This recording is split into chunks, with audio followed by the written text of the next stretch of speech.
The following is a special presentation of ABC Sports. Gentlemen, start your engines.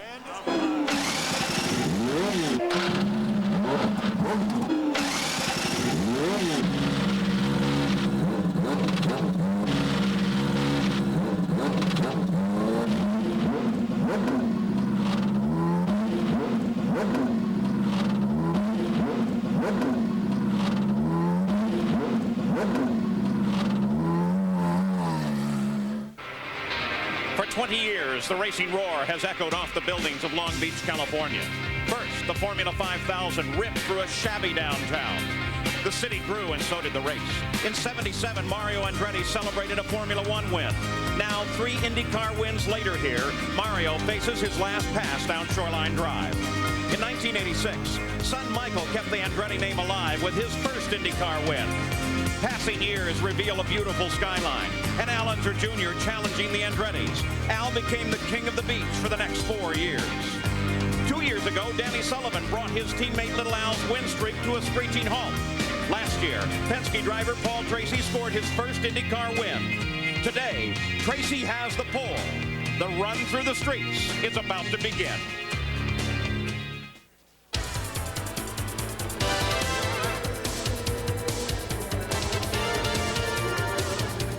It's round number 3 of the PPG IndyCar World Series, the Toyota Grand Prix of Long Beach. Hello and welcome. I'm Paul Page with the beautiful Queen Mary as a backdrop. We're ready to go racing. And here at Long Beach, the real trick is the fact that the entire track is rimmed with concrete walls. One mistake, and it'll snatch you right out of the lead of the race in no time flat. It's a very tactical race here as well. We have a great afternoon in store for you. Some surprises too on the grid, so let's take a look at the starting field. On the pole, it's Paul Tracy, the defending champion here at Long Beach.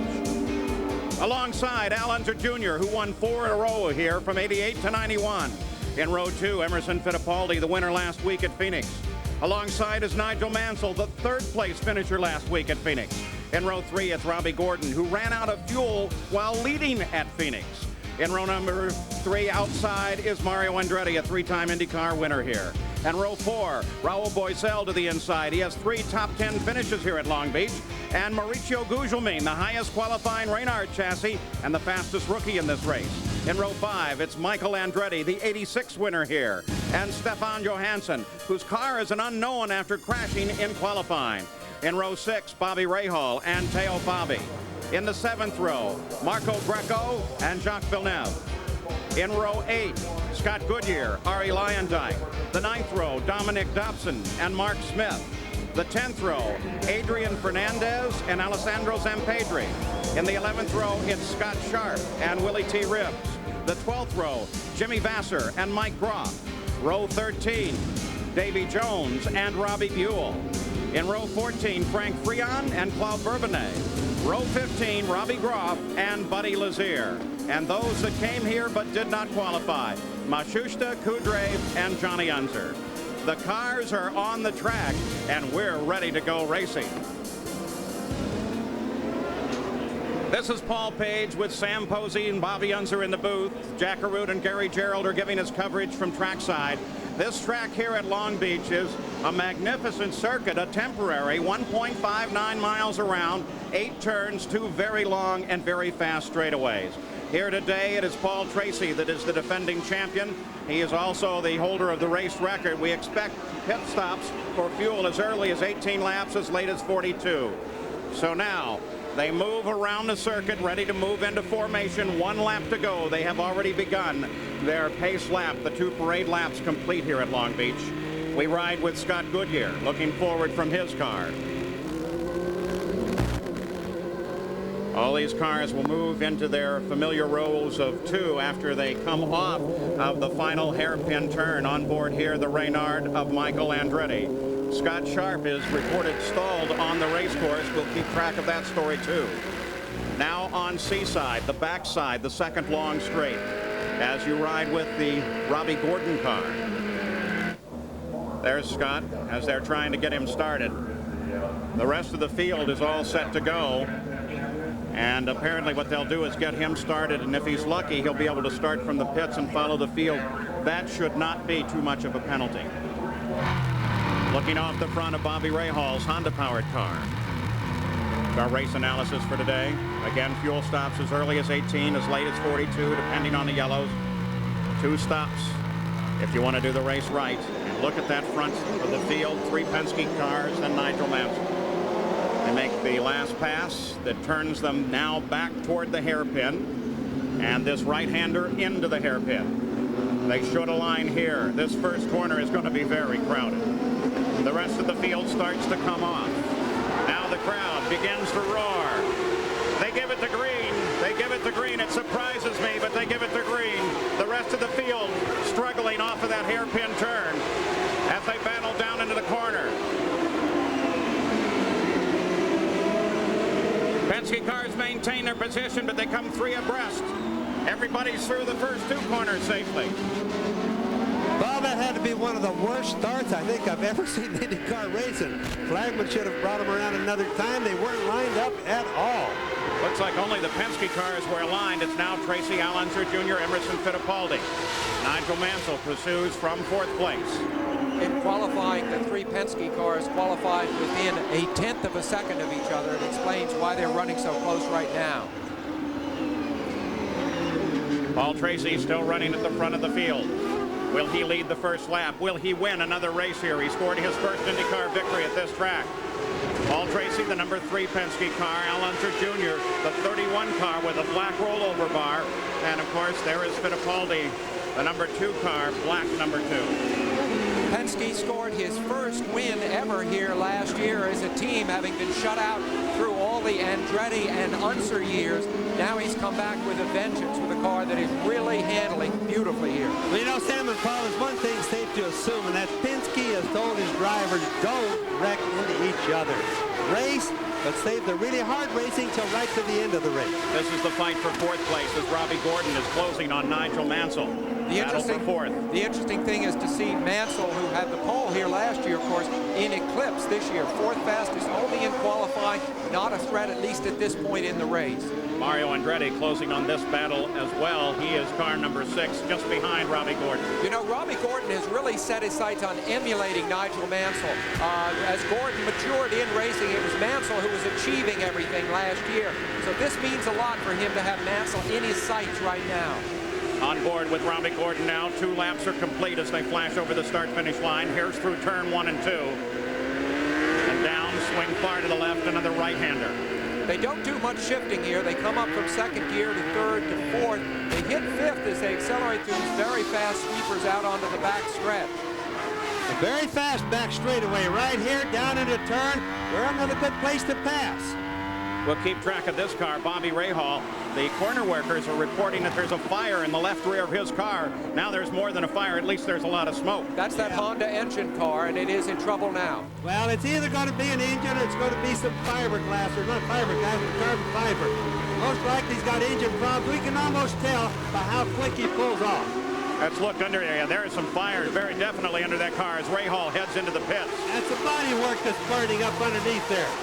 This is a team which is having Jack some Arut's trouble. right there as Bobby Rahal comes rolling down the pits now, and they will be ready with the fire equipment. It's probably not a serious situation, but certainly has everybody concerned. Jack? Well, Paul, Bobby Rahal brings his car in, and it is on fire in the left rear area. They're taking off the cowling towards the engine. But this is a tough day for Bobby Rahal because during the last practice session, he started this race realizing that he had a questionable gearbox. He did not go to the backup car, and it's an early DNF for Bobby Rahal and the new Honda engine here at Long Beach. Back on the circuit, you ride with number 6, Michael Andretti there for a moment. There he is. Michael, after his extremely promising start in that new Reynard chassis in Surfers Paradise, Australia, has had trouble at Phoenix a week ago and was not exceptionally fast in qualifying here either. That's Gugelmin just ahead of him. Behind him is Johansson. On board with Michael again, and I just want to make a note on this car. It hasn't looked good. I've been down the turns watching it all weekend. They have not got the car balanced. The shock absorbers look like they don't fit the racetrack well. Definitely are having trouble with the Reynard cars here at Long Beach. Is there a solution to their problems, Bobby? Yes, it is, and it's probably just a discovery thing, Paul. It's just merely matching the track. We knew they were good in Australia. They're just not working good here. practiced very well at Indianapolis, so that is promising as we look ahead. Michael Andretti has struggled with this car throughout the weekend as Scott Sharp goes back into the race and is in the action. Gary Gerald, you have an update on the work they've been doing on this car? Well, indeed, Paul. You know, he won on the streets of Australia, but it's been a totally frustrating weekend here for this team. He says the problem has been getting grip to the rear of the car. I spoke with him just before he got in the cockpit before the start of this race, and he said it wasn't any better this morning. He qualified in the 9th spot, but he ran only 15th fast in the warm-ups. It's a very frustrated Michael Andretti, who won on the streets of Australia, not doing so well on the streets of Long Beach. Gary, Bobby and I watched Michael practicing the other day right from the edge of the track. He gets an awful lot of wheel spin. He drives the wheels off the cars, the crowd roaring approval when he comes by, but just no speed. Sammy said that that's one of the keys. He said you could hustle the car through the chicanes at Australia, but here, every time you try to put that power down, it just wants to get away from you, and you can't hustle the car. And he says it seems like the harder you try, the slower you get. Most of that is caused by different turns at Long Beach as opposed to Australia. Australia almost has straightaways and 90-degree turns. Here, as you can see, going around Long Beach, turns of different angles all over the place. The weather here in Southern California is overcast. Temperatures in the mid-70s, no threat of rain at all, but it looks like it's going to be a super day for racing and just right air for carburation. The car right in front of Michael Gugelman there, Mauricio Gugelman, you see there the word Hollywood on the side of the car. That is Brazil's #1 cigarette company, and it explains that this is such an international series that is a sponsor here. Now with Bobby Rahal out of the race, he's joined Jack Arute. Well, Bobby, you were concerned about the gearbox. Is that what put you out? Well, it looks like an oil line broke. It's too bad. The car, we made a change in morning session, and it really ran well, and I was looking forward to the race. And, you know, even with the oil leak in the first lap or two, I was, you know, I could just this car was super in the corners. I was looking forward to it. It's just a damn shame. And he needed a boost here, Paul, because he was getting ready to go to Indianapolis for the 500. He didn't race in that race last year. Well, we hope Bobby Rahal doesn't have a repeat of last year, as he did not make it into the Indy 500-mile race. Watching Raul Boesel now, he runs in 6th place. So at the Toyota Grand Prix of Long Beach, it's Paul Tracy in front, being chased by Al Unser Jr. and Emerson Fittipaldi.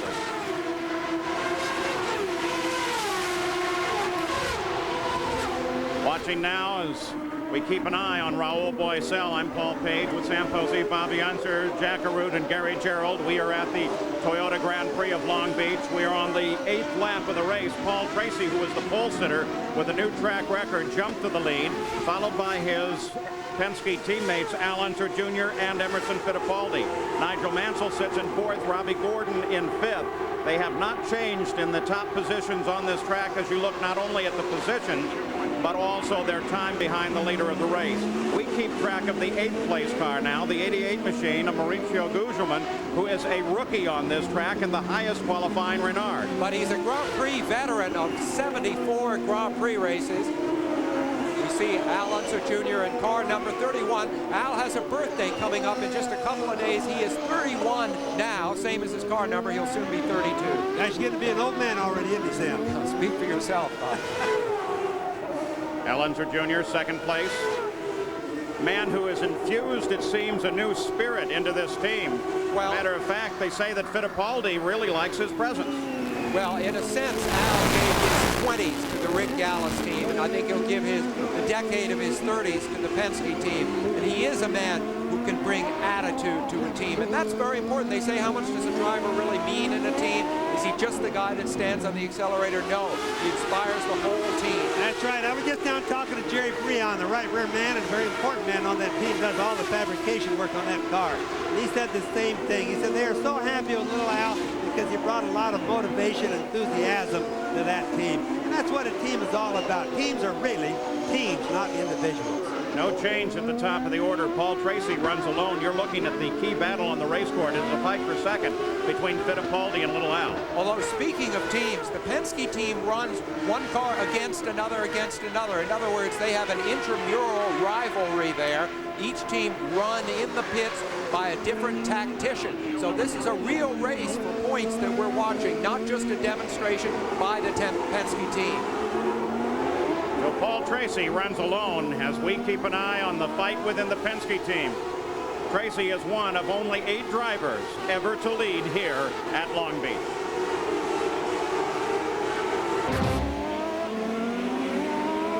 We're back at the Toyota Grand Prix of Long Beach as we take a look at the running order. The field led from the green by Paul Tracy. The battle is between Unser Jr. and Fittipaldi, though for the moment it is broken off just a bit as they've had to cycle around the car of Claude Bourbonnais, who when they first came up on him really pitched it sideways, almost caught the wall, but kept it going. New driver to the Indy Car is Bourbonnais. Exactly. Paul Tracy, a fellow Canadian, is driving a car that is brand new here. You'll recall, if you saw the race at Phoenix last week, that he wrecked that car.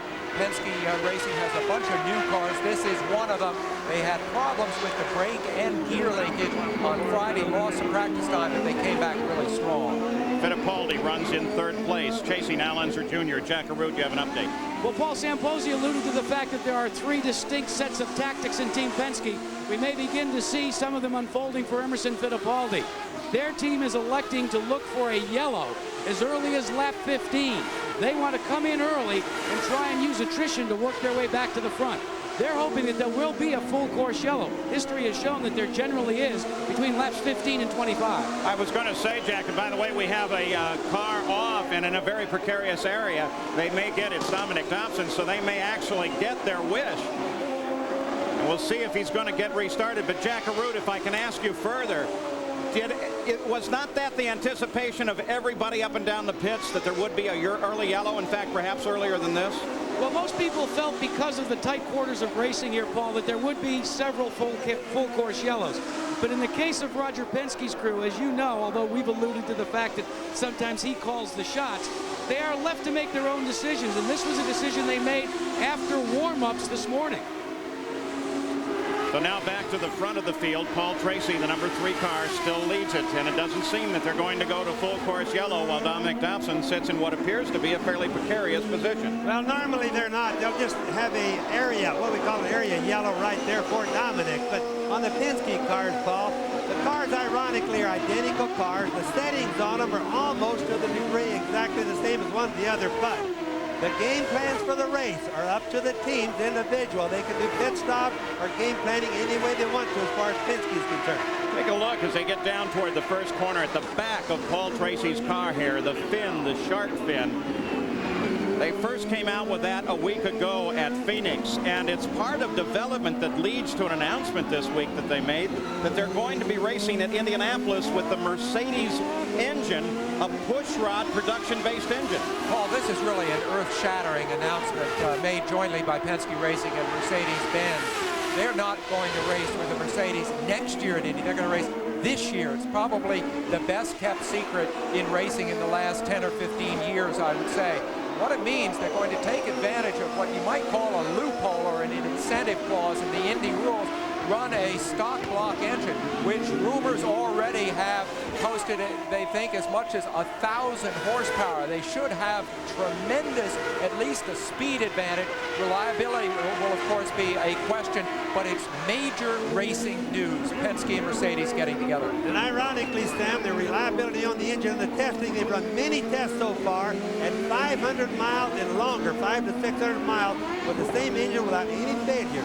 And believe it or not, they were running in all that snow back in Nazareth, Pennsylvania, shoveling snow all night long, starting to run at 8 o'clock in the morning. Don't you find it amazing that they kept that a secret, and they kept the fin a secret? I mean, the Penske group is really operating as marked men now. You wonder what else they might know about what's ahead. Competition's very severe today.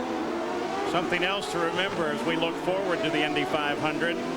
Pushrod engine has completed 200 laps, the full 500 miles, only once in the last 25 years. So we keep track of the leader, Paul Tracy. You can see he's pulled out ahead of second place Al Unser Jr., but Emerson Fittipaldi is staying in the fight.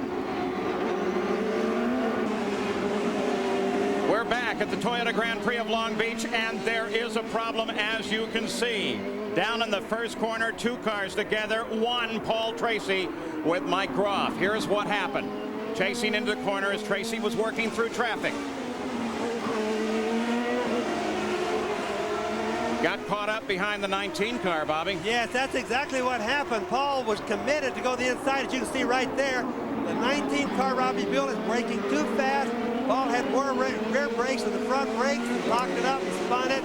He just was pressing too hard into the corner, in my opinion. And he was lucky that Groff was alert and able to get on the brakes right there.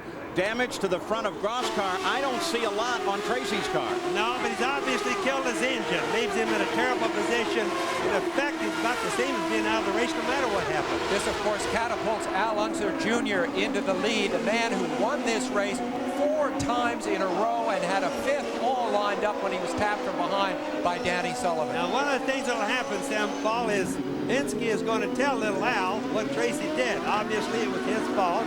He just overdrove going into the turn a little bit. And little Al's going to be a little bit more careful himself, especially if Emmo doesn't come up and start pushing him too hard. Well, little Al, of course, has been involved a couple of times in incidents here, too, and it just shows that at Long Beach, the racing is extremely close, and things can go wrong, as Paul said at the top of the show, in a split second. IndyCar safety team out there trying to get Paul Tracy going again, as well as Groff. Al Unser Jr. assumes the lead on the 22nd lap of the race. Still no full course yellows, so no reason yet for the teams to pull their cars down into the pits.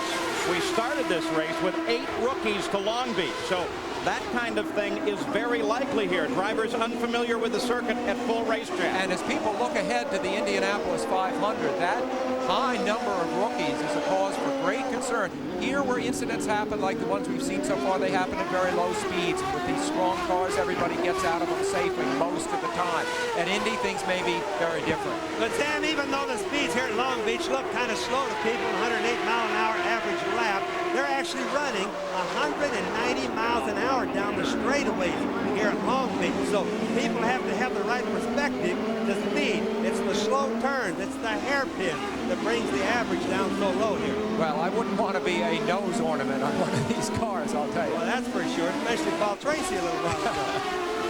Al Unser Jr. definitely caught up in traffic now and taking care, I think, as he's coming through there. He's being cautious. This is the first time that Al Jr. has really led a race substantially for Roger Penske since he joined the team this season. So this is a very proud moment. And an important moment for him. Yeah, psychologically, you always wait to make that mark with the new team, particularly when it's a team with a rich history of Penske. And, of course, this deal long in the coming and now reaching fruition. You know, just like that hairpin turn right there where you saw little Al working up on that lap traffic, Sam.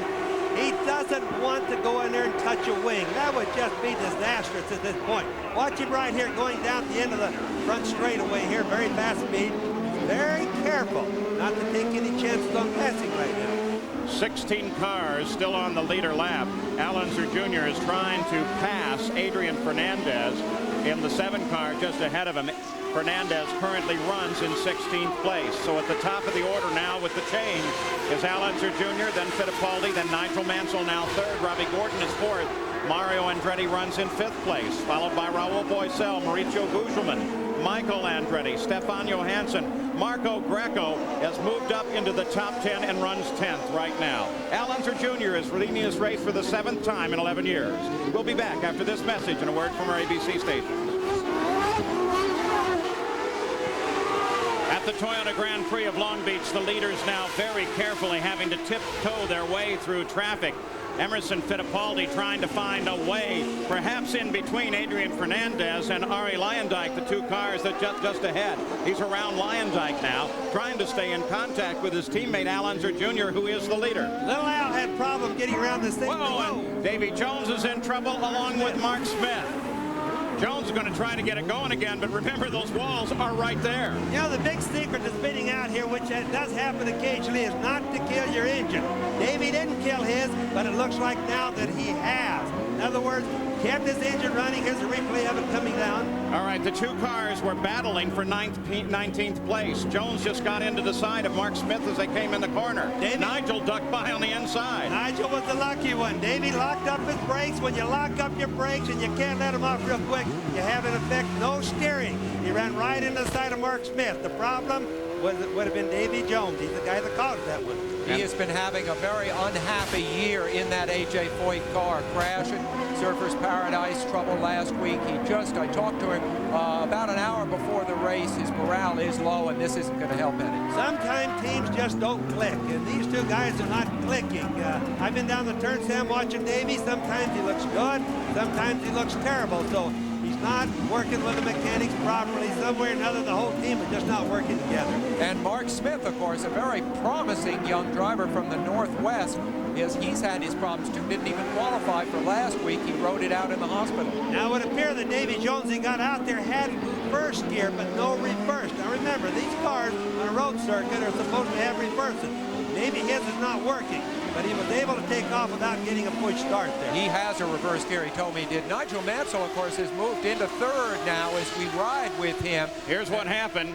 Boy, look at Nigel. He almost totally lost it. Lock to lock. Whoa! That was close. But look at the reflexes by Nigel Mansell. I mean, he really owes the fact that he's still in the race to the fact that he saw what was coming and had those incredible reflexes along with good judgment. All right, Jack Arute, pit side. Update on Paul Tracy. Well, you guys were talking about the fact that there's a problem if you don't keep the car going. Well, that was the case with Paul Tracy. He had to get the car restarted, lost the valuable time. The only thing that he had wrong with the car when they came in is he had actually tore up the tire on the right rear. They replaced that tire, and now he's back, but he's way off the lead pace. Jack, unfortunately, I don't know what his morale was, but Tracy has yet to outgrow the sense that he's a mistake maker, and he made another one today, a small one, but so costly. Well, Sam, he's down. Tracy's down 6 laps. That's more than you can overcome, even with the good Lord helping you there. Watching the battle for 9th place. 9th is the 25 car of Marco Greco. He has right behind him Teo Fabi, and Scott Goodyear is there well. Jack Arute? Well, there's several great stories, though, Paul, about Paul Tracy. You remember, it was only 3 years ago that he tried to run a Dale Coyne car here. His father and he saved up their money from their construction business, and they came here, and they only made a couple of laps. He left dejectedly and thought he was going to have to go into the construction business. That's when Roger Penske sent word that he should come over and meet with him. They signed later that year a testing contract. And then Paul Tracy, 1 year later, comes back and wins here at Long Beach. So he's had more than his share of ups and downs here on Oceanside Drive. Well, for a moment, Marco Greco was able to pull away from Teo, and Teo is locked in this tremendous battle with Scott Goodyear and Jacques Villeneuve just behind him. A three-way battle for 10th place. Occasionally, they catch up tonight. Well, we've got to watch that a little bit. Now, those guys are weaving back and forth, almost having a lot of contact. Nobody is driving any harder than those three for a while there, Paul. Well, Marco Greco is driving, you might say, a little bit over his head in terms of the record that he has. His best finish ever in IndyCar competition is 11th. So he's really, and you can see a couple of times Fabi in the yellow car there trying to get by him, Greco cutting him off. I think Greco's doing a beautiful job, but whether he can sustain it or not is the question. I saw Marco in the paddock area last night into the day. Most everyone else was gone. And Marco was just so pleased with his qualifying effort. He says he finally really has a car and a team that he thinks can do something, and he seems to be proving it here. So at the front of the field, it's Al Unser Jr. Little Al started second and took the win. The winner started second the last 3 years here at Long Beach. He leads it now. We're back at the Toyota Grand Prix of Long Beach. These aerial shots are courtesy of the Goodyear Blimp Eagle, based in Carson, California, just up the freeway. Today's pilot is Joel Chamberlain from Norwood, Massachusetts. There she is overhead. Cameras on board. There's some pretty good coverage. Well, Al Unser Jr. had to fight his way through that battle that we were covering for 10th place. He's now completed his 35th lap of 105, but it was touch and go for a moment. Those guys fighting for 10th were pretty serious. Oh, man, Paul, they were really serious. You know, it's hard on a guy that's lapping cars like that because you get right in the middle of a fight. It's like jumping in the middle of a dog fight. Look here. Whoa! Vassar, and it looks like the Smith car as well. Mark Smith in trouble again. Jimmy Vassar over there on the right. Mark Smith has been the victim of a lot of problems today. Vassar has too. They had mechanical problems. Oh, my goodness. I had no idea he got that time. Right over the wheels. That's what happens in open wheel racing when one car locks wheels with another. That was adjusted dinner last night explaining this to people, how running over wheels is the most dangerous thing that can happen in IndyCar racing. And that's exactly what happens from it. They get airborne. Well, Mark Smith was in a pre-race accident at Phoenix a week ago, suffered a head injury. They kept him overnight in the hospital and then released him. He's back racing this week, and now he's involved in this. How sad.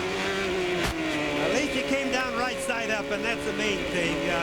Open wheel cars are not going to get upside down. It didn't appear that there was a concern for Mark. He's out of the car and okay. Smith's car, of course, owned by Derek Walker Racing, who also owns Robbie Gordon's car and Willie T. Ribbs, and they've had any number of accidents so far this year. I think this might make the 7th or 8th, which is very bad luck.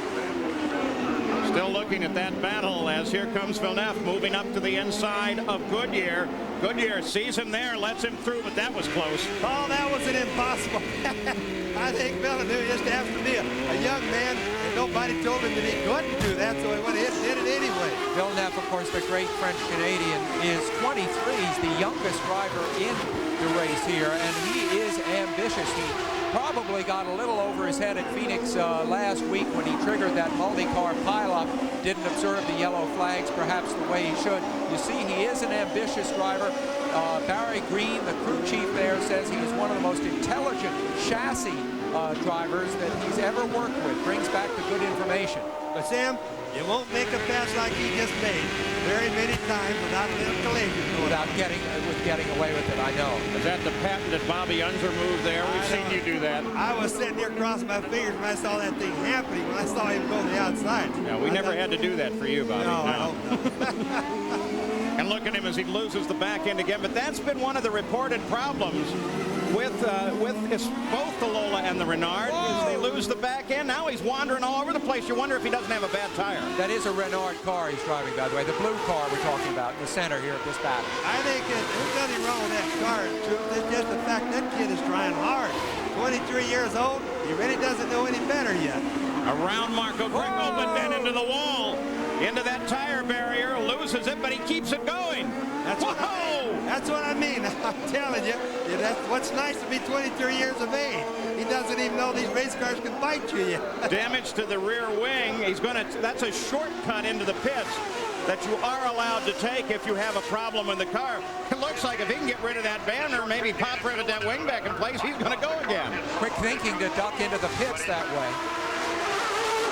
Remember now, the rear wing is broken. You look at the piece hanging down from it. We really did That's see. Not a livable situation on the racetrack going fast. That's something they'll have to fix. He was over his head there. It was exciting to watch, but he was over his head. That's not a car problem, Sandy, just like you said. Already the team has the spare wing out and they're ready to go. And we're going to keep an eye here because best indications are that Unser Jr. may head for the pits anytime now, and here he is.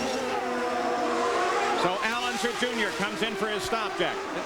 And Paul, there was some debate as to whether they would make a wing adjustment on the front of the car. Richard Buck goes to work, and they do. They adjust the wing. They're going to change all 4 tires. A nominal stop this way. You can see a lot of the dust that comes off the actual brake rotors from the use of the brakes here at the Long Beach. Remember, they shift 1,690 times. Little Al having trouble shifting that time to get back out in a little over 18.4 seconds. Now, another thing to remember as you watch Little Al leave, the speed limit in the pits today, 60 miles an hour. What they call the drop dead means they get a black flag, 66. If the radar gun says 66, until they get right there, they have to pull them in on a black flag. Over the blue line there, only 2 tires. Jack told us this from the drivers' meeting today. And ironically, it's hard to keep these cars down to 60 in the pit lane, particularly when you launch them, because by the time the wheels have stopped spinning in that low gear, you're up over 60. Emerson Fittipaldi picked up the lead of the race, but he comes in for his stop now on the 41st lap, Jack. And Paul, watch for some tactics unfolding. They connect the hose. The word we got is they may very well just put enough fuel in, the amount of fuel that it takes to change all 4 tires. We're going to wait and see if that's what they do. That's exactly what they do. A tactical move, Gary Gerald. Nigel Mansell's crew servicing him for the first time off the jacks. This is a good stop. Now a delay on the fuel. He's rolling in 13.8 seconds. Great stop for the Newman Haas team. Fascinating stop for Penske. It takes longer to fuel than it does to change tires. and they decided to just drop it as soon as the tires were changed, eh, Jack? Well, here's what they're going to try and do. They were debating whether they should make that type of stop now or for their final stop. It's what we call a time stop. They've calculated their fuel, and they feel that in one of the stops they were going to take on a full load. They felt that with the way Unser Jr. is running, that now's the time to lay the cards on the table and see what their compatriot Roger Penske will do to match that in the last stop. Now, the last stop will be the long stop because they got to take on a full load of fuel. Bobby, normally it's a switch of that. You time stop the last stop. It's the first time I've ever seen it done. Absolutely. Now we're getting word that number 31, Unser Jr. may be getting a stop-and-go penalty. Yeah, it looked to me like in the first seconds after he started away from his pits, he might have exceeded that 60. Let me tell you, it's very difficult. All the drivers say that in second gear, trying to go between 60 and 70 miles an hour is critical. He was clocked reportedly at 80 miles an hour. In fact, Unser Jr. was one of the drivers in the drivers' meeting that lobbied really hard to try and have the actual speed limit raised from 60 to 70, but he lost in a blind vote of all the drivers in the field. So many things happening at once here. We saw another car stuck into the tire barrier. We'll try to get you up to speed on everything. Well, that was Marco Greco, who was having such a great race up until then, so we'll keep track of that. And let's take a look. There comes the 2 car through. Now, Little Al still came out in the lead on all this pit stop strategy, Paul, but remember, what you gain one time, you're going to pay for it later on. So I'm not too sure a strategy like that is good. Yeah, here he comes. There's Little Al coming in for it, obviously the stop-and-go penalty. And people have to realize they run a car that's capable of 230, 240 miles an hour down to 60 miles an hour is sometimes just utterly ridiculous. So a lot of the drivers could be having that problem today. This, of course, puts Emerson Fittipaldi into the lead, the first time he has ever led a race here at Long Beach. Interesting. Bobby, there has been some concern, a couple of people that we've talked to this weekend, most notably A.J. Foyt, that they're so fast on that black flag for exceeding the speed limit in the pits, and yet no penalty last week for Nigel Mansell at Phoenix when he jumped over the grass strip and got out on the race course, and no penalty for Bill Neff after coming around and hitting Mashusta in that accident at Phoenix. Paul, what it is, a lot of the racing people today are screaming politics, inadequate officiating by Wally Dallenbeck, the chief steward, who on race day is totally in charge. And I think that there's something to some of this stuff. Certain guys get penalized, and they seem to get penalized often. Other guys don't get penalties at all. For example, Nigel Mansell right there, the number 1. Inside of Michael Andretti, very exciting. Almost collided with Michael there. But Nigel has Father really and son are having an argument here. Nigel has been kind of immune to penalties, and I think everybody's getting a little bit tired of that. Let's go pit side, Gary Gerald. Just a quick update on Villeneuve. He came in, and while that whole flurry of pit stops was taking place up and down the road, the Forsyth Green team replaced the entire rear wing. He's now back on course. They had some damage up around the wicker bill, so they replaced the whole rear wing assembly. Lost a lot of time, but he's still in the competition. Also, we've had reports of a couple of more of those pit lane violations. Davy Jones, 68 miles an hour. They were going to penalize Greco. As you mentioned, he ended up in a tire barrier. Villeneuve lost 5 laps and dropped to 20th position with that long stop while they repaired the wing. Still pretty quick service there. Let's give you the top of the order. Emerson Fittipaldi leads it, followed by Unser Jr. 15 seconds behind. Then Nigel Mansell, Robbie Gordon, Raul Boisel. We're watching Mario.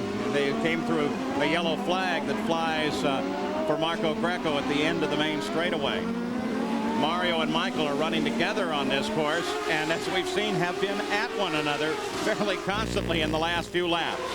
So it's still Fittipaldi, or now Fittipaldi in reality, that leads at the Toyota Grand Prix of Long Beach. This is Paul Page. We're back at the Toyota Grand Prix of Long Beach, where the yellow flags fly in tandem, 2 of them at the start-finish line, indicating a full course yellow. So they will now line up behind Johnny Rutherford in the pace car, and any advantage, which was 12 seconds, that Emerson Fittipaldi had gained over Unser Jr. is now lost. While we don't have an official reason, one suspects that cars which are in barriers all around the course are the reason. They want to get all of the safety equipment out, get everything pulled out of the barriers, and the course clear again. Wouldn't you say, Bobby? Oh, it certainly is right, Paul. There comes a point in time where they just have to say there's too many cars in too many places, and they could have wrecks starting to stack up on top of the wreck. so they have to stop and clean it all up. Marco Greco's car in the barrier there, and out comes the record to get that one.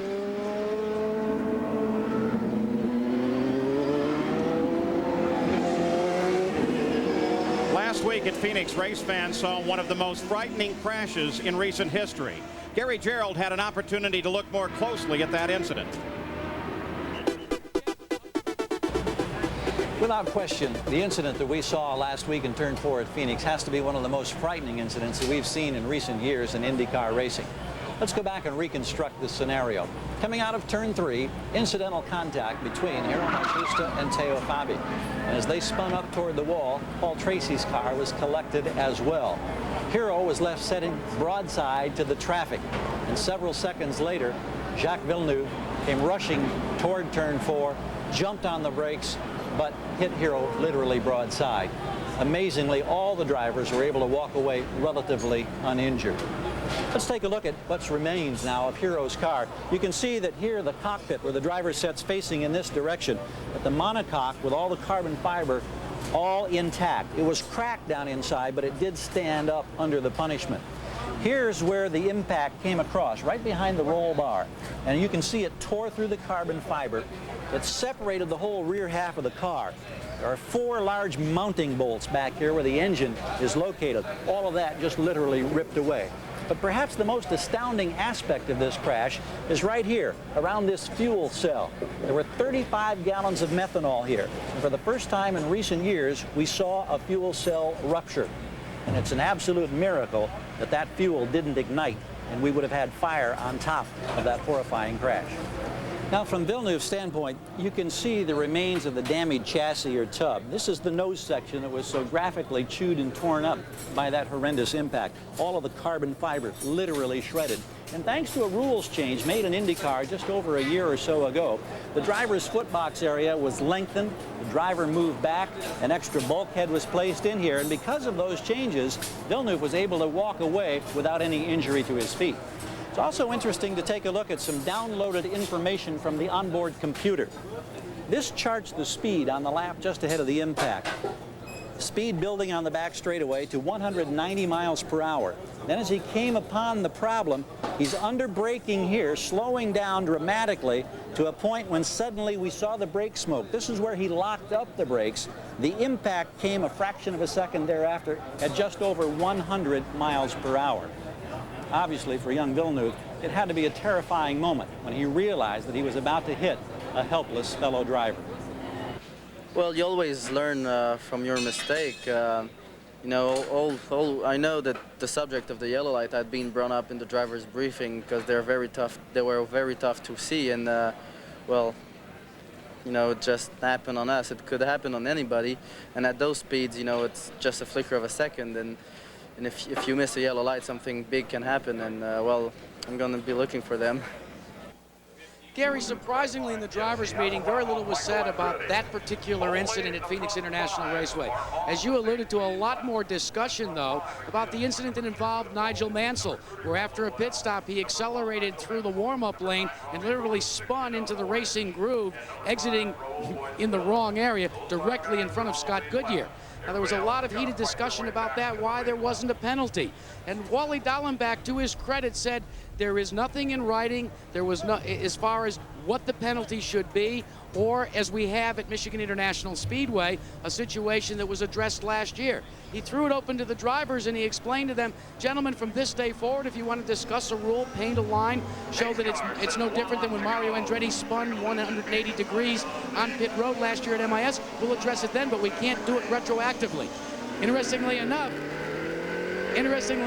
also, Nigel Mansell stood up and said, hey, I messed up. If you want to give me a one-lap penalty and take away my points, I'll take that penalty as well. A lot of interesting things in the drivers' meeting. A lot of conversations going on there. By the way, Hiro Matsushita, he did not qualify for this race. That's not to say that he was not here and trying.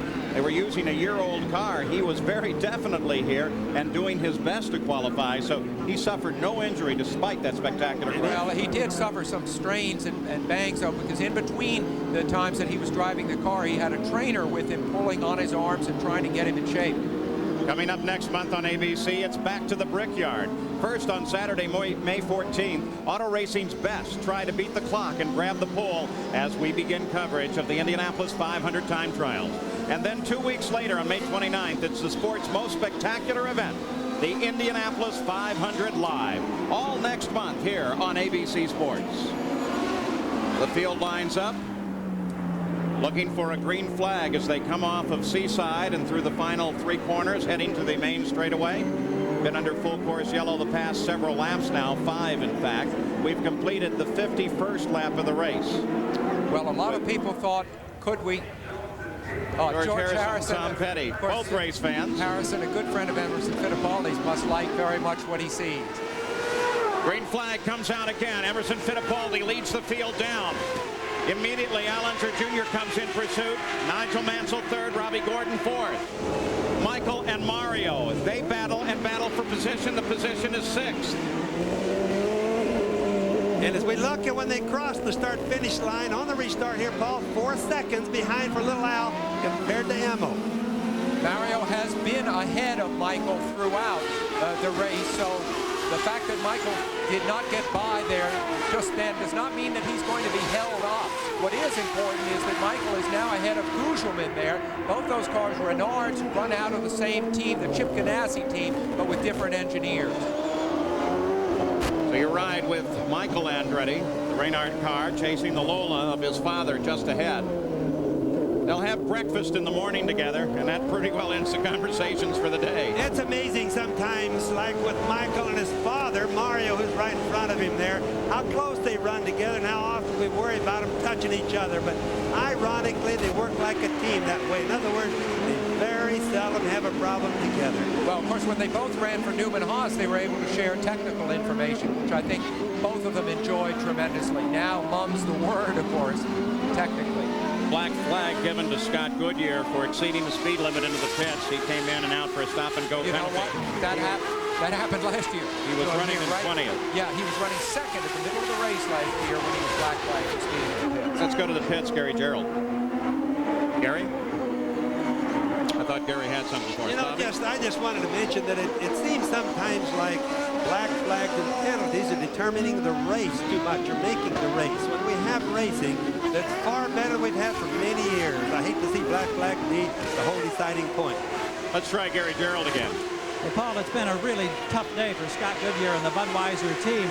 Just before that penalty, he had gotten restarted. He had to spend time in the pits because a Heim joint on the shifting mechanism had broken. And so they had to replace that, got him back out. In his anxiety, he broke the law, had to come in on that stop and go.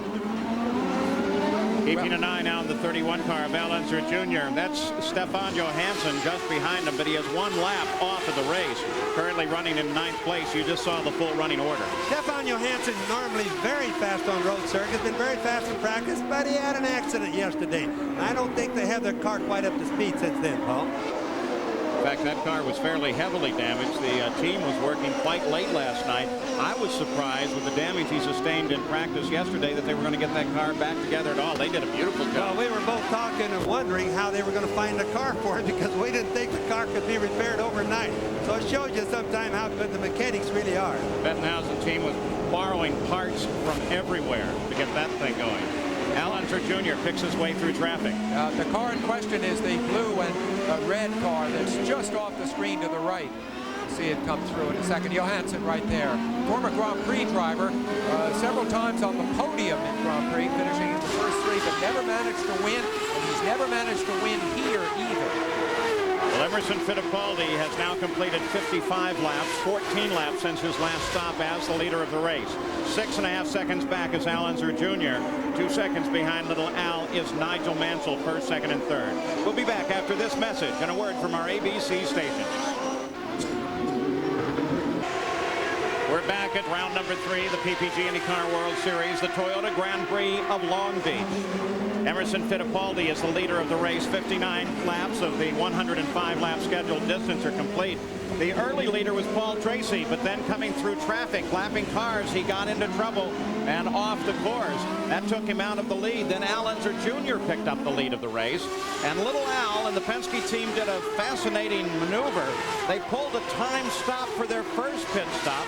hoping to try to pick up some time and set themselves up for the end of the race. Unser Jr. runs in second place now. Nigel Mansell third, Robbie Gordon fourth, Raul Boycel fifth. And they've really been having some hard battles. Relive had a lot of cars to pass because he did get that penalty back in the field. He's been complaining over the radio that he'd like to see more move-over flags. And I don't blame him a bit for wanting that. But the other guys would like that too, Paul. Any help you can take. We're watching Mauricio Guzman and Stefan Johansson as they were battling for a little bit there. Now the leader's coming around to overhaul Guzman, who's having a pretty good day. And as he gets it sideways. Now that's more than one time there for Tracy Wright in this race. Paul is really having a problem, and I'd have to think that the problem he's actually having is he has too much rear brake. As soon as he touches the brakes hard, he locks the rear tires and around it goes. I was going to say that same place, same problem. That's got to be a brake light. These cars have adjustments inside of them. They can adjust the brakes. You can watch him now. He's coming underneath Guzman there. Starts pushing on the brakes. Watch the front stove locking up. You see the rears light up. Now, that's Paul's fault. He's probably adjusted the brake bias the wrong way, causing the problem from the cockpit. And the point is, Bobby, if your fronts lock up, the car remains fairly stable. When the rears lock up, you swap ends. Well, of course, the idea, Sam, is to have all four of them if they're going to lock at the same time, which is almost impossible. Yeah, you got a good idea, too, there from that one shot on the replay of all the brake that is being done going in that corner, all those black marks. What do they do in the cockpit, Bobby, to keep him from twisting the brake control the wrong direction? Well, it's called education. You just tell the guy to the right does one thing, to the left does the other. And what happens is the drivers are smart enough to know that. The problem is they get excited in the race. They forget which way they needed to turn the bias. They turn it the wrong way. Then he finds out when he's at the end of a 190-mile-an-hour straightaway.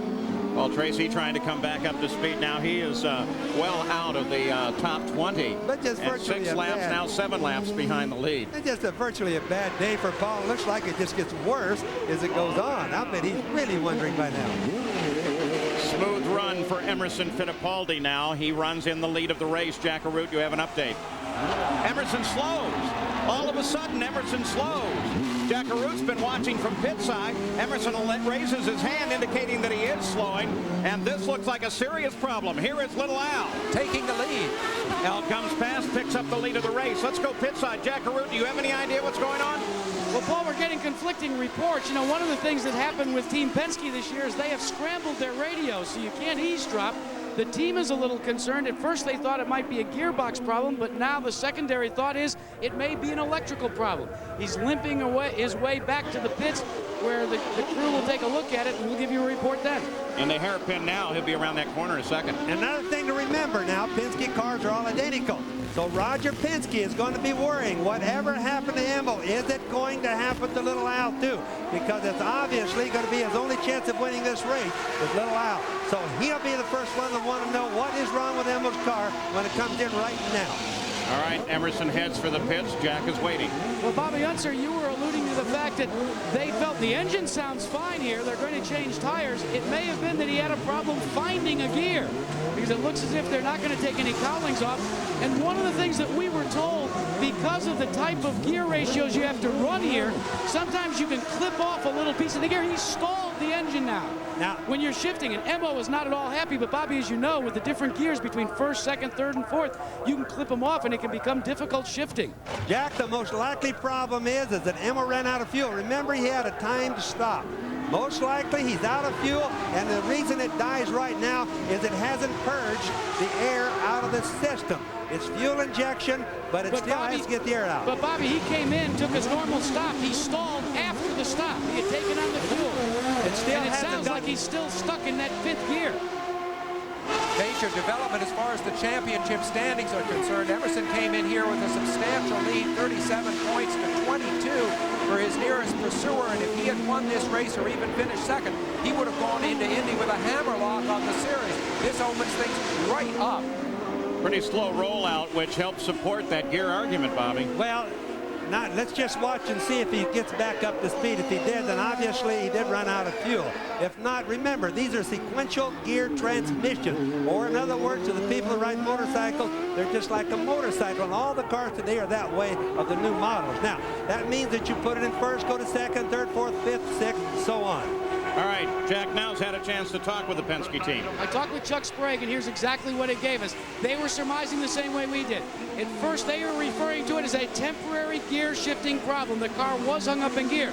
Chuck Sprague, though, much like you did, Bobby Unser, thought maybe it wasn't that and maybe they had run out of fuel. They've ascertained that they had not run out of fuel, but they are very, very concerned about the gearbox. Jack, it looks like they're in trouble again. We see the car moving very slowly around the back part of the track. Whatever struck has struck again. Well, it seems to get hung up in a gear, and during practice, that last practice session this morning, that was a problem that befell Al Unser Jr. Jack, they so had they're this concerned problem. about it. They had this problem with 2 of the 3 cars back on Friday. They felt they had it beat. And, but he's going to stay out. I don't understand that. Well, maybe he's hoping it's going to get back up into a gear and he can go. Well, he's still trying to figure out, can he overcome the problem by shifting it a little bit different and something like that. All they do with the gear shift is go forward and back with it from one to the other. Again, sequential on the shift. So in order to get the second, he has to go from 6th to 2nd and so on. And naturally, when you're shifting up, you go from one to the other like that. But going down, you have to shift a bunch of times. Emerson Fittipaldi being very careful. As you see, the new leader of the race, Al Unser Jr., comes around, completing his 66th lap now with Nigel Mansell running in second. And in third, it's Robbie Gordon. Back at the Toyota Grand Prix of Long Beach, Nigel Mansell with a problem. The right rear tire shredding off of the wheel. He's going to limp back to the pits. Obviously, it was a cut tire. Not a blown tire, but a cut tire. He's got to run it flat. You can look at it. It looks like it's still on the car, but the wheel is a whole lot wider what that tire is. He had the misfortune to have it happen early in the lap, so he's had to make his way around the entire track at low speed. Looking down on Long Beach. Yesterday here, they held the annual Toyota Pro Celebrity Race. Sam Posey takes a closer look at the fun-filled event. You got the same pin. Pro football players, actors, and a sports writer were among the 13 exciting celebrities wheeling identical Toyotas through the streets. Also in the race, but starting behind the celebrities, would be 4 seasoned pros, including the man who back in 1976 won the first Grand Prix here, Clay Regazzoni. Paralyzed in a subsequent accident at this track, Regazzoni has developed special controls for his car. The ring inside the steering wheel is his throttle. Shifting is with a manually operated clutch. The brake is that lever in the foreground. Despite the tragedy that befell him here, Clay is happy to be back. Oh, I still have a good remember from Long Beach for my victory in 1976 with Ferrari. And it's nice to be back and see a nice town, old friend, new drivers, and drive again, race again. At the start, Alfonso Ribeiro, star of Fresh Prince of Bel-Air, takes the lead. A cool dude on the screen. He's hot in the streets. Then behind him, trouble. Jet skier Christy Carlson blasts inside actor Paul Gosselaar. While Brian Redman in the maroon car takes the lead of the pros as they charge through the field. Regazzoni out with mechanical trouble. Ribeiro wins and talks of actually becoming a driver, while Brian Redman, who won the first ever race here 19 years ago, beats the other pros. The Pro Celebrity Race, a lot of fun here. Jack and I haven't driven it in a while. I think we wrecked too many cars when we were there. I think they decided that the Toyotas were too expensive with you guys on board. But it was your advice and guidance that got us there. Al Unser Jr. leads it. We'll look through the running order. Robbie Gordon now comes up and picks up second place. And by staying alive and fighting hard, Raul Boisel is now in third. But Nigel Mansell has dropped back to fifth because of that tire, Gary Gerald. Paul, he got into the pits. It was 13.5 seconds to make the change and to get the full complement of fuel that should take him the rest of the distance. They believed that the reason for the flat was contact from behind by Michael Andretti. Now he drops back, but on the radio they're already telling Nigel they're in good shape, we're all right. I think what they want to do is make sure they finish and get those championship points. Yeah, let's keep in mind that on these tires that they're tubeless. They're tubeless tires. They're very, very thin. So if you look at the front wing in a car, the side plates, for example, could be a knife. If a wing goes up, just touches somebody's tire, it just slices it. Another quick spin on, and again, the 3 car. Paul Tracy, trouble.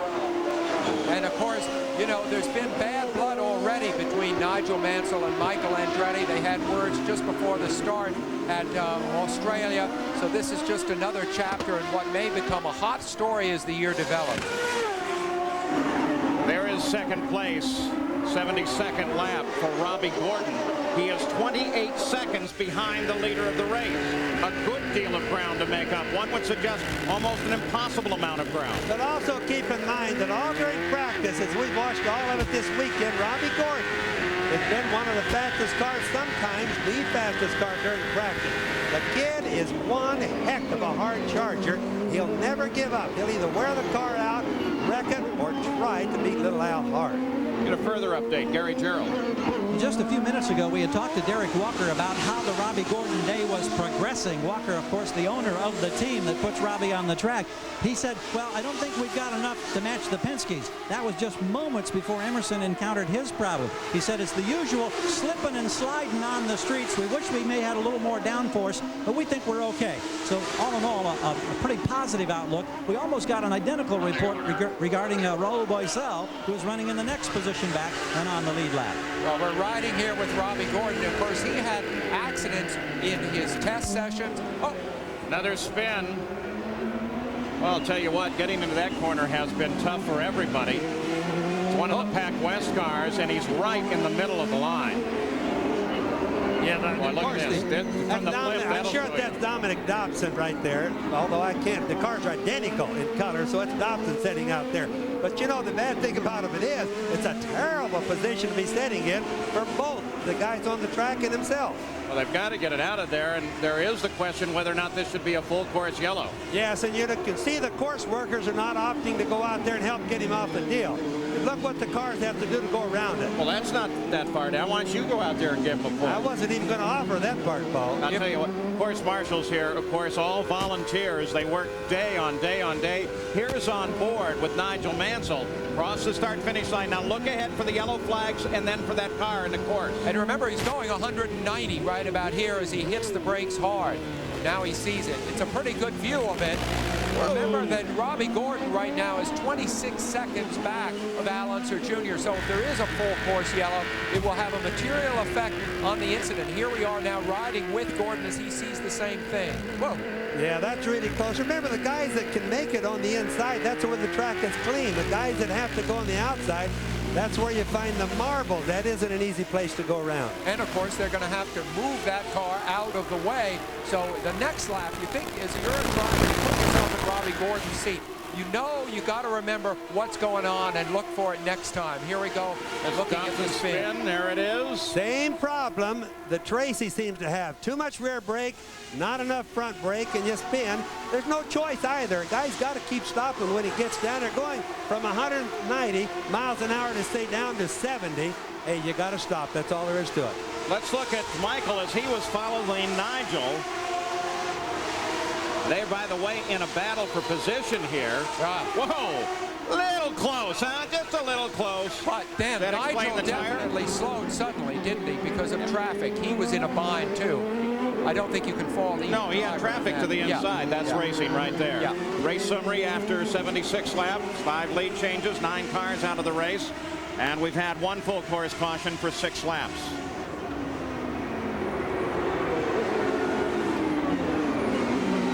So still waiting with no full course yellow. They're going to clear that car of Dominic Dobson without going full course. And Al Unser Jr. leads after 77 laps. Back at the Toyota Grand Prix of Long Beach, you ride with the 5th place car, Nigel Mansell, anticipating pit stops, what should be the final stop of the race any time now here. Tonight, IBC begins with America's Funniest Hour, then followed by Lois Clark. Then Jane Seymour stars in the ABC movie world premiere of Passion for Justice. That's all here on ABC tonight. A couple of cars that, while the battles have been going on, have been doing a fantastic job. From 19th to 9th, Adrian Fernandez. From 26th to 10th, Robbie Buell. Let's go to Jack Arute. Al Unser Jr. in for what should be his final stop of the afternoon, working very methodically, but the concern for everyone on pit road is this 60-mile-an-hour speed limit. They're completing their work, and this time Al Jr. is far more careful coming down pit road. We'll wait and see if he's under the 66 drop-dead speed limit. He's going to stay under it this time, Jack. I can about guarantee you. He's got a pretty good lead in the race. Penske's already told him, man, no matter what, don't get another stop and go, because that really could cost him the race. Very careful on the exit. Carefully with just 2 lines over. Looked perfectly legal to me. Al Unser Jr. Very heads-up driver and very good here. Robbie Gordon should be due for a stop anytime. 4 victories, of course, in his career for Al Unser Jr. Here, this victory, if it comes, his 5th, would give him 20 IndyCar wins in his career, put him one behind Emerson Fittipaldi. Now we're going to see Al, little Al. He's on his last fuel stop. He won't have to stop again without problems. We're going to see him taking better care of the transmission and trying to guarantee that he doesn't overuse fuel or anything like that for the remainder. It was good here to see the family of Don Sully Sullivan.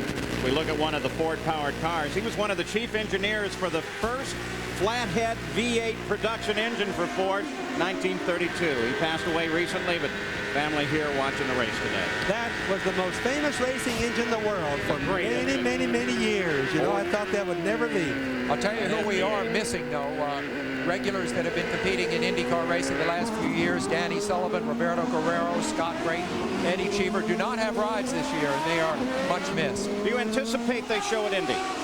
Well, I think some of them will in one form or another.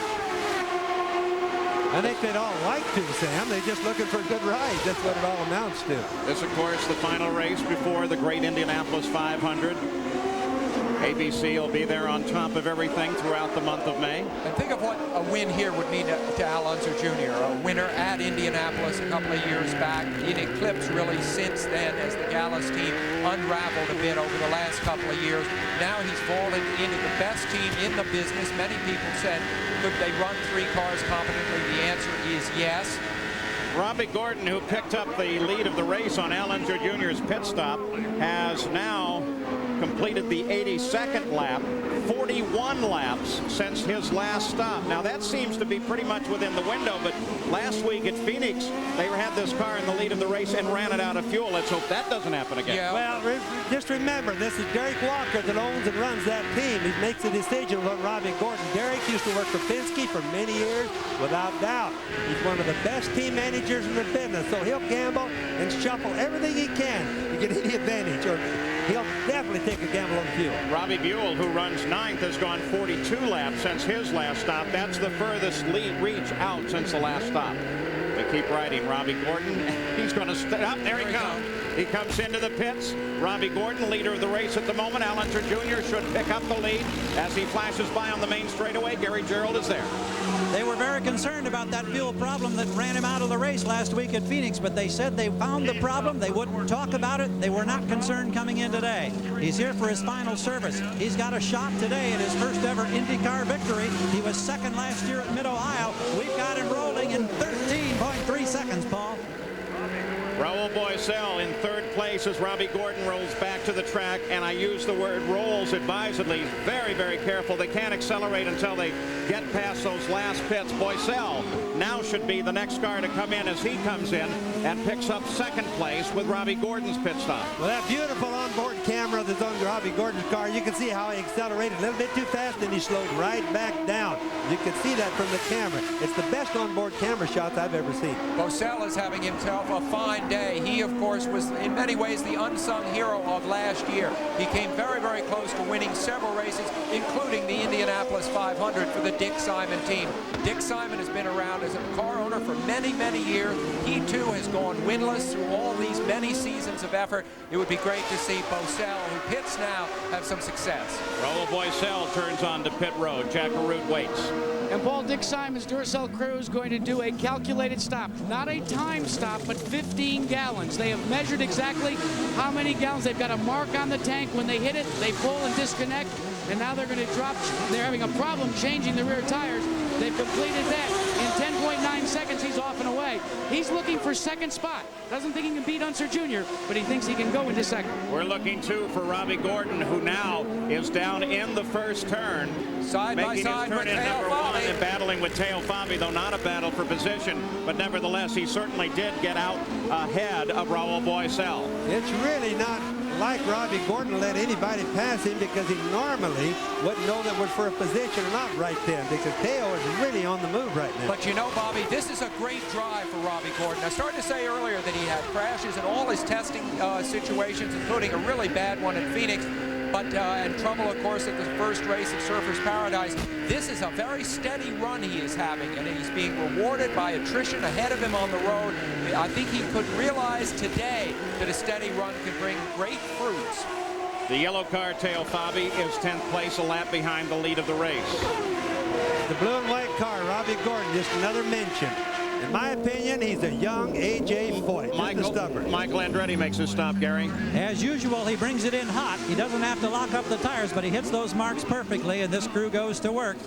Elated, of course, as he came back to IndyCar racing with a victory on the streets of Australia, but as we alluded earlier, it's been a disappointing weekend in many respects. He's rolling smoothly, just under 14 seconds. He should be good for the rest of the distance.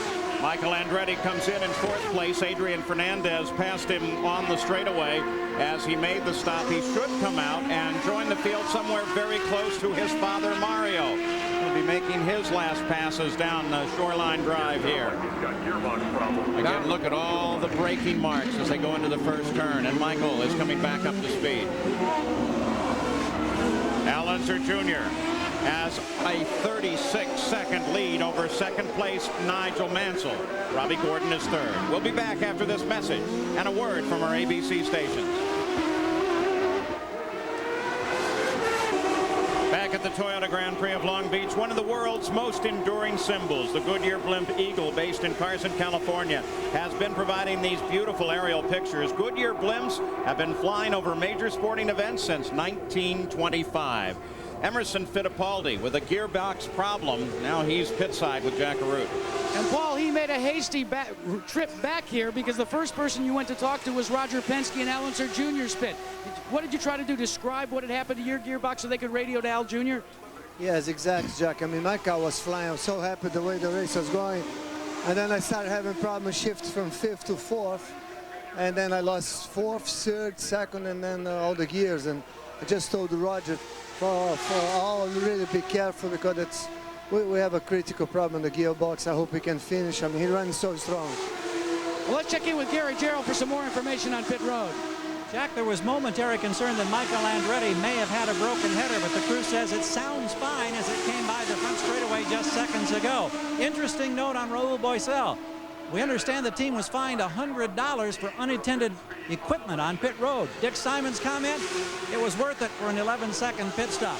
Also, Adrian Fernandez started 17th. He was 5th when he made his pit stop. He's running solidly in the top 10. A much more impressive showing for this young man. Boy, no question about that. Nigel Mansell now 2nd place, but 37 seconds behind Al Unser Jr. Bobby Unser, that tire actually worked out in a strange sort of way. Well, it really did. If he's got enough fuel to go the last, which I think he does, and the tire didn't hurt him that much, because one of the things is he was able to avoid the last hairpin. The new rules allow you to come in what they call the shortcut into the pit, which saved him probably another 8 to 15 seconds, Paul. That's a big saving all the way around for a guy with flat tires. The point is that both the leader and the second place driver have had their problems during this race, just as Paul Tracy, who won it last year, had to make 2 pit stops for cut tires. So this is an incident-filled race. Key battle on the course as Teo Fabi has been battling the last several laps, trying to hold off a charging Stefan Johansson battle for position. And at the same time, the leaders have been working their way through this. So here is an ongoing battle for 9th place that the leaders have to handle up. Fabi has really run hard today. I think it's as hard as I've seen Teo run for a long time. His position doesn't show as hard as he's really been running. As they come on to the pit straight now off of that final hairpin, just ahead you see there is Fernandez in the red and green car. He is also involved in this fight. He currently runs in 8th place. So Fabi's trying to catch Fernandez. while at the same time Johansson is trying to catch Fabi. And right behind Fabi, of course, is Robbie Gordon, who needs to get by them pretty quick in order to chase Little Al. So it's getting to be a pretty tight race towards the end here. This will be a test of Gordon's patience and his skill. 93 laps into the record book. There's the green and red car of Adrian Fernandez. In a lot of ways, he's been the star of the show today. He's really come from a long ways back to being way up in the top 10 consistently. The 88 car there is Mauricio Gugelmin. He also is holding on for position, running in 7th place right now. And Fernandez is there and ready to fight. All 4 of them now begin to move close together, so we're going to end up with a 4-way battle for 7th place here. Of course, everybody works the entire race, Paul, to get down to the very last and have their shootouts dead. Middle of the race is usually just for position. Fernandez and Gugelmin both running the Renault chassis, which is new this year. Both teams very pleased with it, at least so far. So these are nearly identical machines. 2 key passing areas here at Long Beach. One off of Seaside. They're heading for that right now, where you can slam down the gears and try to get inside your competitor, block the corner on him and take the corner away. Neither one can do that there. The other key at the end of the long main straightaway. Yes, and the track is slippery right now, and the tires are pretty well worn right now, so it's hard to drive in the turn deeper than the other guys. So in front, it's Unser Jr., 35 seconds ahead of Nigel Mansell as we move to the final 10 laps here in Long Beach. Back at the Toyota Grand Prix of Long Beach, where our EDS scoring system is showing Unser Jr. 35.68 seconds ahead of 2nd place Nigel Mansell. 10 seconds behind Mansell is Robbie Gordon. Raul Boisel runs in 4th place. Those 4 are the only one on the leader lap. How many times we've watched Al Jr. reel off the last laps in command of this race. This time, however, it has dramatic consequences in terms of the championship. A win here would bring him 37 points, which would tie exactly his teammate Emerson Fittipaldi for the lead in the PPG Championship. Here's that fight that continues between Teo Fabi and Adrian Fernandez. Adrian Fernandez currently runs in 8th place. Fabi is right there. We watch the battle from the nose of Robbie Gordon's car, who runs in 3rd and seems to be a little wary of getting involved in this fight. Well, he doesn't seem to be pressing hard right now. It isn't like a Robbie Gordon way. Normally, he would just annihilate those guys. So maybe he is getting smarter, like Sam said a little while ago. Well, Bobby, I think the point is resolved when you see the gaps between the drivers. I think Gordon realizes that even if he gets by, he's probably too far behind Mansell to reel him in. Similarly, Gordon is far enough ahead of Boisel that he can afford to be cautious at least for a few laps, maybe not the whole way. And Sam, he needs to do it. He's driving for a super good team in Derek Walker this year, so he needs to show that he's smart as well as fast. Yeah, that's the point. That's what he could add to his resume today, is he's smart. So far, we know he's quick. Teo Fabi continues to work at the back of Fernandez. Looks like he's in a position, if he's going to make a try, it may occur as they come off of Seaside. And look how hard he's trying there as he locks him up. That was my word. You can't say he's not trying, Paul. Fabi would move into 8th place if he can get by Fernandez. That's the Jim Hall team, the yellow car right there. Fabi, that's the Jim Hall team. They've not done so well in racing the last couple of years. They're really trying hard to get all their momentum gathered back up again. So for the moment at least, Teo Fabi cannot get the job done. Al Unser Jr. has the lead of the race with 99 laps complete. We'll be back with the finish. Little Al has won at least one race every season since '88. At the Toyota Grand Prix of Long Beach, 102 laps complete. Al Unser Jr. has had his lead whittled down just a little bit. Now only 29 seconds ahead of Nigel Mansell. Mansell's doing everything he can. Little Al is being careful. In fact, a very careful pass just a moment ago of Dominic Dobson. He now runs alone and has clear sailing ahead as we come to the closing laps here in Long Beach. If he wins, this, of course, will be a win in his 3rd start for Penske. It took Emerson Fittipaldi 15 starts to win a race for Roger, and Paul Tracy 16 starts. Bobby, you drove for Roger for many years. What will that do for Little Al in terms of his relationship with Roger? Well, his relationship couldn't be any better than it is right now, no matter if even if he won Indianapolis. He thinks the sun rises and moon sets a Little Al. The thing that will make a difference is Roger fuels himself on winning. If he wins, he just becomes obsessed with winning more. There's nobody like Roger Penske in the racing world. And history will always show that he is an individual that nobody else has ever come close to. And remember, it is Roger Penske who is individually masterminding the pit strategy of Al Unser Jr. today. Jerry Breon and I were talking this morning on that team, and both of us agreed that without Roger's motivation, without his drive, without his strong desires, everybody in the team would probably be only 50% of what they are.